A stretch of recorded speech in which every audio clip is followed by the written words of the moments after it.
So I have a lot of things going through my mind this morning. Um, Thursday, I participated in this required boundaries training on gender justice.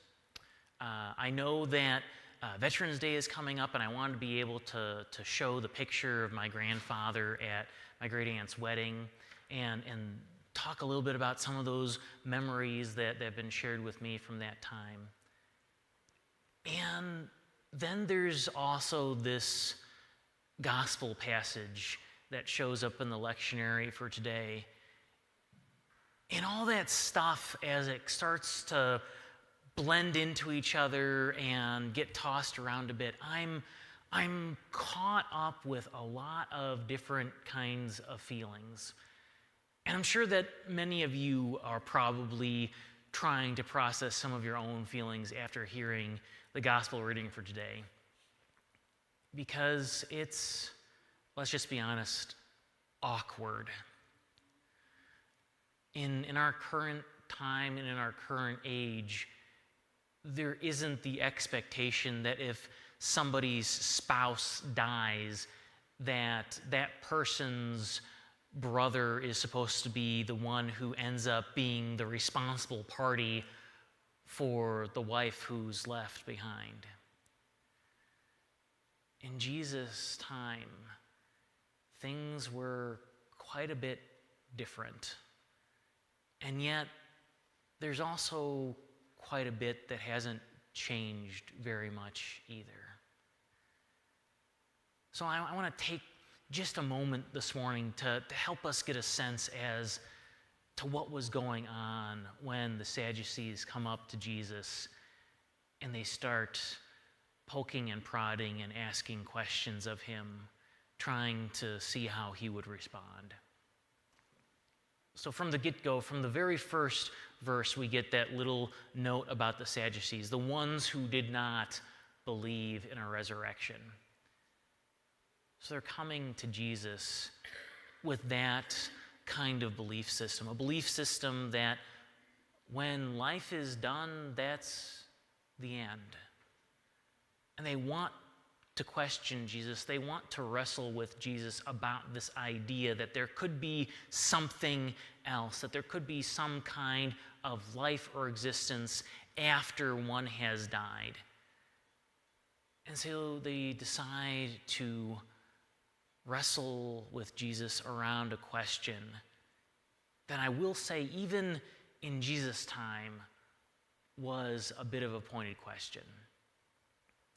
So let's put a pin in that for a second, and let's talk about just the social reality of Jesus' day. So the question that's asked of Jesus is about this woman who keeps getting passed from brother to brother because the brothers keep dying. In Jesus' time and in centuries before, and even for quite a good many centuries after Jesus' death, women were not viewed as being equal in any stretch or sense of the imagination. And I think that we have to wrestle with that reality, because if we try to put our own sense of understanding of how the world works today in on that, it muddies things. And worse, if we try to assume that how things happened in Jesus' time are the universal standard that apply to our time too, things get really muddy and awkward as well. So focusing just on Jesus' time, the world in which Jesus lived, the folks who had status or power or any kind of privilege or autonomy over themselves were the men. And women were treated like cattle to be bartered or traded away.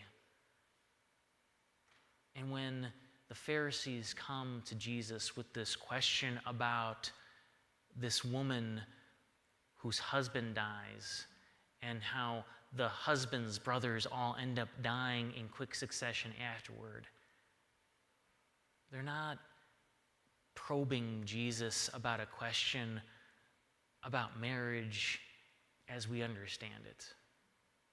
In fact, they likely weren't even taking into account the emotional reality of the situation at all, or even had a thought about the actual person in the question at hand, but rather were wondering about whose responsibility it would be for lost property in the end. And that makes this story even the more painful, because really what the Pharisees are kind of ending up prompting Jesus about is, so who ends up being responsible for this unwanted one? And Jesus hears the question. Jesus receives this question in relationship to trying to talk about the resurrection, or what life or existence after death is like. And Jesus finds himself in a situation where he has to wrestle with the baggage of the time in which he was, and also the shameful reality of the lack of basic dignity shown to another human being.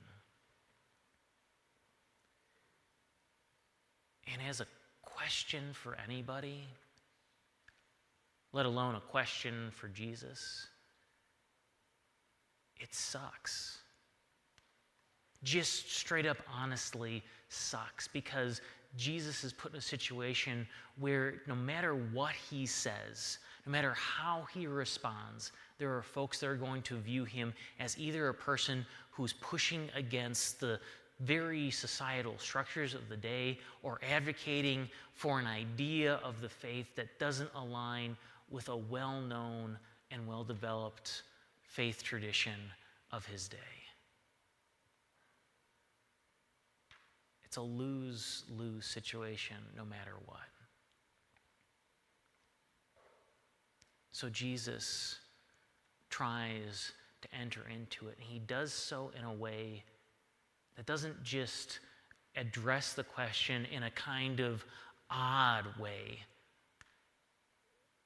but also gives dignity to the woman that's being asked about in this hypothetical situation. Jesus enters into a question about property, about someone who wasn't even seen as a person, and acknowledges that they have worth, which is something that would have caught the attention not just of the Sadducees, but also his disciples and anyone else who was part of the conversation too. Jesus says these words to them: those who are considered worthy of a place in the age and in the resurrection from the dead neither marry nor are given in marriage. Indeed, they cannot die anymore, because they are like angels and are children of God, being children of the resurrection. And I know that that seems like a whole lot of words that probably went all over our minds in a lot of different directions, and that's okay. And that's why we get to talk about these kind of heavier passages too, so that we can start to wrap our minds around them. So when Jesus says that those who are considered worthy of a place in that age and in the resurrection from the dead, he's talking about the woman, the one the Sadducees come to Jesus and try to use as a foil in a conversation about property and possession. And Jesus gives her dignity as a person who would be worthy of life in the resurrection. So let's just stop there for a second and let that sink in. that in a time and in a place in a society where this theoretical woman, let alone countless other women in that time and in that society and in that culture, would have not even been granted the basics of dignity, Jesus says she is worthy of life and life abundant. Life as a child of God. That's pretty deep stuff, especially in a time and in a place where folks wouldn't have had even batted an eye about her or her situation, even if it was just hypothetical. Jesus grants her personhood and claims her as a child of God. But he goes on from that, and he gets into some of those parts that we kind of feel are a little uncomfortable for us too, because Jesus says that in the resurrection from the dead neither marry nor are given in marriage. And I don't know about you, but that makes me feel a little uncomfortable, because I am married, and I love my wife deeply. And the thought of that possibly not even being a thing makes me feel very uncomfortable. But again, I'm coming at that from my 21st century eyes and glasses, and I'm missing again what Jesus is talking about. Because when Jesus is talking about marriage, he's not talking about that loving, committed relationship between two people. Jesus is talking about that contract that would have taken someone's daughter and exchanged her for some kind of property or some kind of earthly possession, or as they used to say in the 15, 16, 1700s, a dowry. So, okay, this is some heavy stuff. Let's have some levity for a moment. When my parents were engaged and going through that process of getting ready to get married, my mom's dad came up to my dad and said, "Hey, I'll give you a ladder for her instead." Okay. I'm glad that we were able to get a laugh in there. At least some folks I know needed that. So getting back to the story at hand. When Jesus talks about marriage, he's talking about the reality of what was marriage in that time. An exchange of goods, about property, about ownership, about possession. And Jesus says that in the resurrection from the dead, people aren't traded.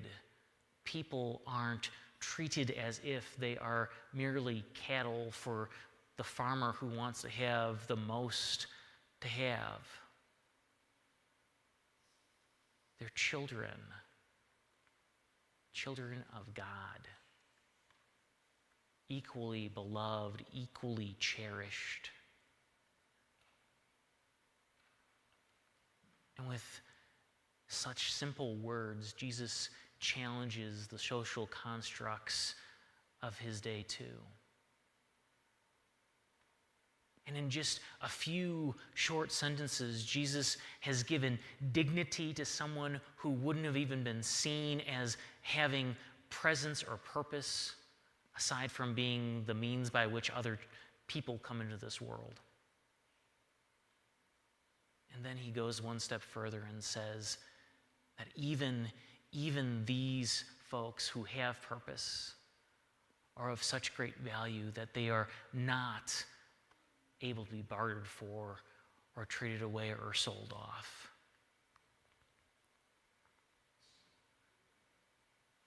So Jesus makes those very bold, very pointed points.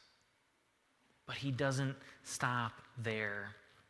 He goes on and he says that the fact that the dead are raised, Moses himself testifies to. Because when the Lord speaks from the bush, he says that I am the God of Abraham, the God of Isaac, and the God of Jacob.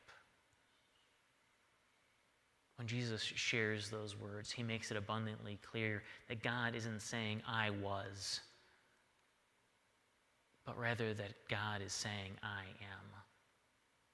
And that because God says that God is the God of those ancestors, those patriarchs of their faith, that indeed they are as alive to God as Jesus and the Pharisees, or as you or I are to one another. And because in God's eyes, they and like us are alive to God, that the resurrection, the life that we are called to, is a life beyond death, where those things that bind us or bound us to thinking about how things have to be or are supposed to be, or how our society or our world says they need to be, no longer have meaning or value.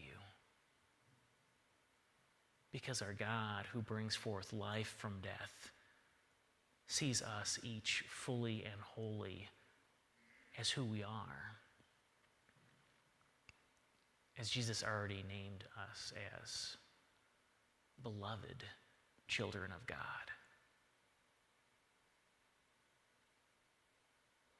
We don't have the verse that comes after the end of this passage in our lectionary, but for those that want to look it up at some point when you get home, the following verse is, and they questioned Jesus no more. They questioned Jesus no more because Jesus' stand was so radical, so profound, so to the point of a God who really, truly loves this creation,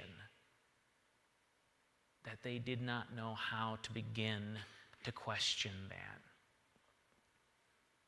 They didn't know how to begin to question what it would be like to believe in a God whose love for humanity, the whole of humanity, was so profound that that God would grant dignity to the entirety of that humanity.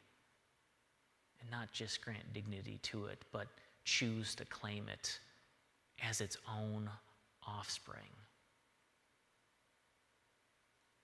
That each and every one of us are equally beloved children of the same great Creator, the same completely passionate and caring God. And that is what makes this very complicated, difficult to wrestle with story good news.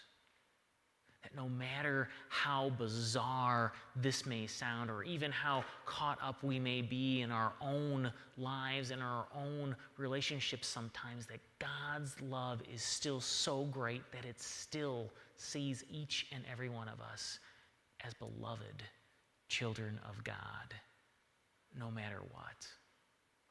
And that because we are beloved children of God, we share in the gift of life abundant with the God who is the creator of all things that is good. So thanks be to God for that, and for the reality that we share in that resurrection, that life, with a loving, gracious, and merciful God each and every day. Amen.